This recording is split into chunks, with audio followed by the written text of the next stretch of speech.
NIT Hamirpur का 11वां दीक्षांत समारोह 18 जनवरी को आयोजित हुआ। इस समारोह में मुख्य अतिथि के रूप में केंद्रीय शिक्षा मंत्री डॉक्टर रमेश पोखरियाल निशंक ने वर्चुअल रूप से शिरकत की। कार्यक्रम में केंद्रीय वित्त राज्य मंत्री अनुराग ठाकुर विशिष्ट अतिथि के रूप में उपस्थित रहे। केंद्रीय वित्त राज्य मंत्री अनुराग ठाकुर ने कहा कि एनआईटी हमीरपुर ने दीक्षांत समारोह का सराहनीय आयोजन किया है। इसके लिए संस्थान प्रबंधन बधाई का पात्र है। समारोह में 1026 उपाधियां प्रदान की गयी, जिनमें 24 पीएचडी, 350 पीजी, 652 यूजी उपाधियां प्रदान की जाएंगी। इनमें PhD, MTech, dual degree, MSc और एमबीए उपाधियां शामिल हैं। इस समारोह में ऑलराउंड बेस्ट कृष्णा मेहरा को सम्मानित किया गया। सर्वश्रेष्ठ विद्यार्थी को निदेशक पदक से सम्मानित किया गया। साथ ही कुल 24 गोल्ड मेडल पोस्ट ग्रेजुएट स्तर पर अपनी उपलब्धियों के लिए विभिन्न विषयों के टॉपर्स को प्रदान की गयी। इंजीनियरिंग के विभिन्न विषयों के प्रथम और द्वितीय टॉपर को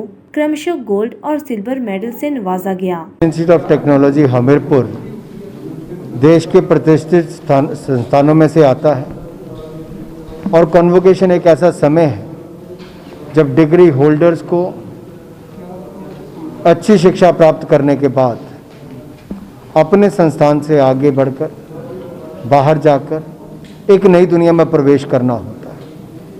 शिक्षा प्राप्त की है, अब देश के लिए समर्पित रहने का और समाज को कुछ योगदान करने का अवसर आता है। मैं अपनी ओर से यहाँ के सभी विद्यार्थियों को बहुत सारी शुभकामनाएं और बधाई देना चाहता हूँ और एनआईटी हमीरपुर के डायरेक्टर, उनके फैकल्टी मेंबर्स और शिक्षा संस्थान से जुड़े हुए सभी टीचिंग नॉन टीचिंग स्टाफ के लोगों का आभार प्रकट करना चाहता हूँ कि इस पैंडेमिक के समय भी हजारों विद्यार्थियों को शिक्षा भी प्रदान की और सफल कॉन्वोकेशन का आयोजन भी किया है। हिमाचल प्रदेश को बजट का इंतज़ार नहीं करना पड़ता। बजट के अलावा भी समय समय पर हिमाचल प्रदेश को विभिन्न योजनाएं भी दी गई, बहुत सारे बड़े बड़े प्रोजेक्ट भी दिए गए। इसके अलावा 500 करोड़ रुपया बगैर ब्याज के और मूलधन दोनों ही वापस नहीं करना 50 सालों तक, ऐसा भी हिमाचल प्रदेश के लिए किया गया। मोदी जी के लिए हिमाचल प्रदेश प्रिय है और लगातार कुछ ना कुछ हिमाचल प्रदेश को दिया है और आगे भी लगातार हिमाचल को सहयोग केंद्र की सरकार से मिलता रहे। मैंने व्यक्तिगत रूप से केंद्र सरकार के साथ समय समय पर इस विषय को उठाया भी और इसकी एक प्रक्रिया है जिसके चलते डायरेक्टर को यहाँ से हटाया भी गया।